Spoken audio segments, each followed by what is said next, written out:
Merry Christmas everyone! This year I really felt like I should release a video on Christmas just so that I can wish you all happy holidays.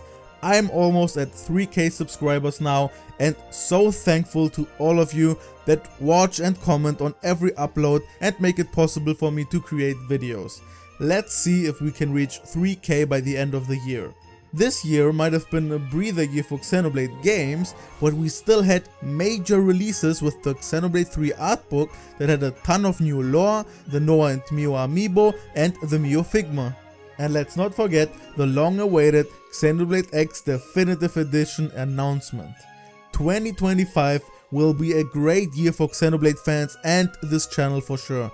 So let's end this year with an important topic that I really wanted to talk about for a long time, but that didn't warrant a really big video. There are a lot of hints about Klaus's origin and the importance of language throughout all of the games that I don't see a lot of theories about. So stay tuned and see what you can learn by the end of this video. Also, don't forget to leave a like and subscribe. One of my favorite aspects in Xenoblade 1 and 2 is the absolutely incredible world building of their stunning fantasy worlds. Be it two giants that we get to traverse on with breathtaking views and locations that you could only dream of, or a cloud sea pierced by a world tree that has so many diverse and rich cultures. Only for these games to subvert your expectations by revealing that it's actually a post-apocalyptic Earth. I've played 2 first and this revelation hit so hard it's tough to put into words. I never expected for a game to change from fantasy to horror to sci-fi at all, but Xenoblade 1 has this mind-blowing moment as well when we get to space and we get a Saturn jump scare. Even Xenoblade 3 got to enjoy a moment like this by dropping us in an urban neighborhood out of nowhere. It worked especially when in Xenoblade 1 and 2 because we didn't have any connections yet and they took their time to establish the world to its fullest with their own language and history. So if you pay attention in Xenoblade 1, you can notice pretty quickly that the people of Bionis don't recognize the Monado symbols when they are actually real Japanese kanji the whole time. Something similar is the case in Xenoblade 2. When Numa first awakens, we get a very deliberate zoom on her on her chest. And this is not for fan service. These here are actual Greek letters that spell Numa. You can imagine my befuddlement as a Greek person knowing about her name before any of the characters in the game. And a bit later in Mortha, we get to see even English on all the signs. All these hints for the major reveal that this was Earth all along before Klaus pressed the button and split the universe apart.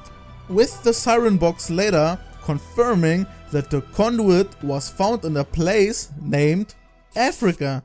And the connections to X and Saga now making it even more clear than ever. There is now no doubt that this was indeed our planet Earth before the experiment all along. So where am I going with this? You probably knew all of this, right?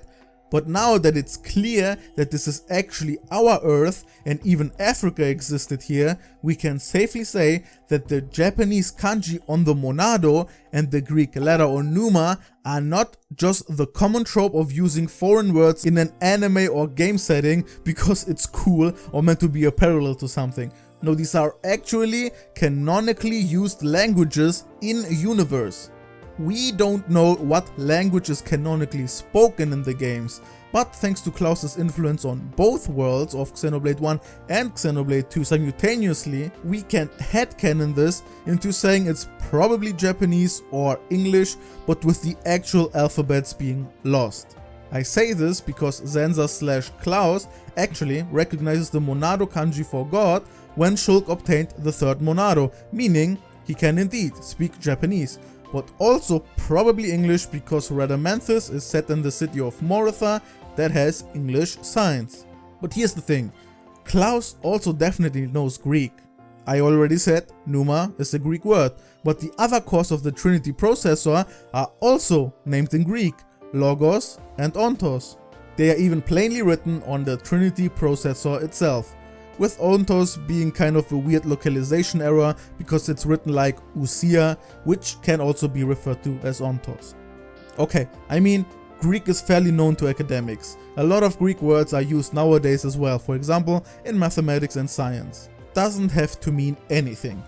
But then there are also the Telethia in Xenoblade 1. These are creatures Klaus/Zanza himself created to wipe out life on Bionis for his recreation of the world ritual. Telethia comes from Theresia/Teresa, that is Greek, that translates to harvest. Beasts that he himself gave a Greek name. I also should address other localization issues, such as Poppy Cutie Pie not actually being named that in the Japanese version.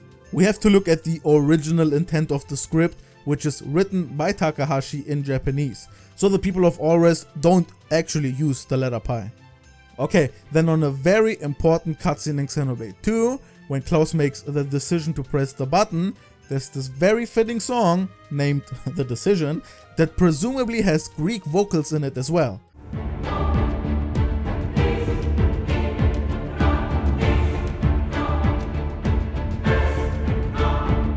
Then there are also the super biblical parallels that are present in every Xeno game that Takahashi has worked on.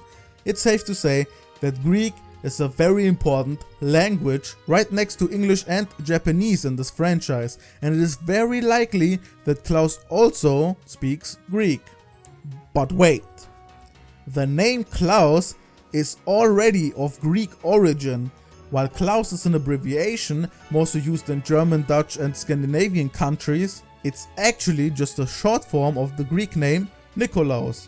And the most famous historical and religious figure named Saint Nikolaus is the origin story of today's well-known Santa Claus. Klaus from Xenoblade also keeps on delivering gifts. What I'm saying is, Klaus is actually Xenoblade's Santa Claus.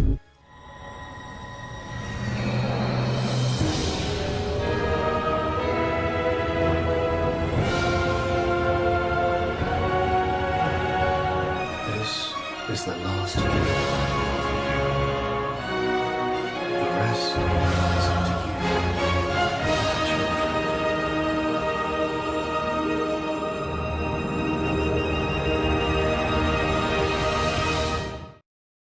Cheers to old Klaus! His gifts just keep on giving!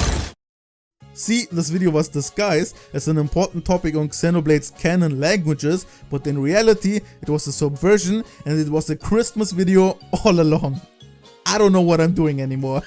I hope you enjoyed this silly little video. Let me know if you want more short videos like this, and once again, very Merry Christmas and Happy Holidays. I mean it. Thank you so much for watching, and don't forget to leave a like. Do it for the Christmas cat.